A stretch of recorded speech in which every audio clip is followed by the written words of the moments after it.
Embeera ku mwalega bwetu erabika nga ddala yakanayo kyani. Abasinga ku bano basuubuza bava mu bizinga okujja ku lukalu okubaako bye beegulira abalala bavubi so nga abandi bannyini maato. Oluvannyuma lw'akabenje akaaliwo mu Novemba mu mwaka oguwedde, abantu abali mu 30 bafe oluvannyuma lw'eryato MV Templar okubayiwamu. Gavumenti yavaayo n'ebiragiro ku nnyanja ng'ekimu ku byo kyali kya kuwandiisa maato agali ku nnyanja.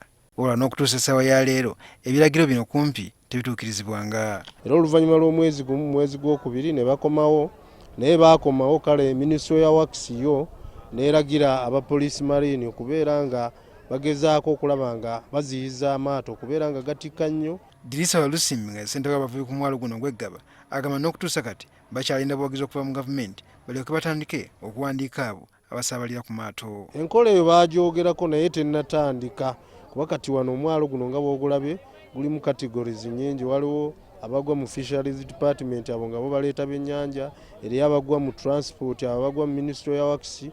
Twali tubagambye aba Minisitule ya wakisi babeere nga babeera at least ne staff buli mwalo, ng'omuntu oyo tusobola okufollowinga ebintu ebyo ebitabo ng'ebyo ne bijja ne bibeerawo, naye bakyogerako naye tekinateekebwa ekyo bulungi mu nkola. Wabula agamu ku maato ge tulabyeko galiko amanya n'ennamba z'amasimu ez'abannyinigo mu ngeri y'okugaawula. Walusimbi agamba Minisitule y'ebyentambula yabawa namba plate ez'okuteeka ku maato, wabula ffe we tubeereddewo tetulabyeko lyato na limu lirina namba bwe ziti. Babakozesa entambula eno banenya gavumenti okulemera okuteekawo embeera ebasobozesa okugula life jackets. Waliwo life jacket ng'ogiguze kwekwasa poliisi butakukwata, nga eyamba mulambo okulabika mangu naye nga si kutaasa bulamu bwo.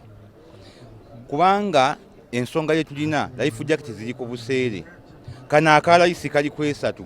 Genda tuka ku dduuka nti 8,000 14 ate nga kasobola okubeezaawo, sobola okuba nga woba ng'ofunye accident ng'ey'oku mazzi nga basobola okutaasa mu ddakiika eziwera 3 oba 4. Minisita omubeezi w'ebyentambula Katumba Wamala agamba nti mu kiseera kino bakolagana n'amagye okulaba ng'okuwandiisa amaato kugwa mu bwangu. Nnyanja ze tulina nnene ate nnyingi, ate tezirina myalo giriawo nti oba buli nnyanja eriko emyalo 5 nga gimanyiddwa, egimu tegimanyiddwa na kumanyiwa.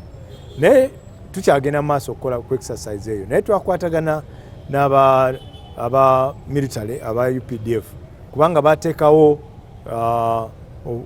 sayizi y'eryato erina okukomwako. Kati sayizi eyo naffe gye tugoberera. Wabula tekimanyiddwa ddi omulimu guno gunaggwa era oba nga kino kiringa yonna kinayambako okulwanyisa obubenje ku nnyanja.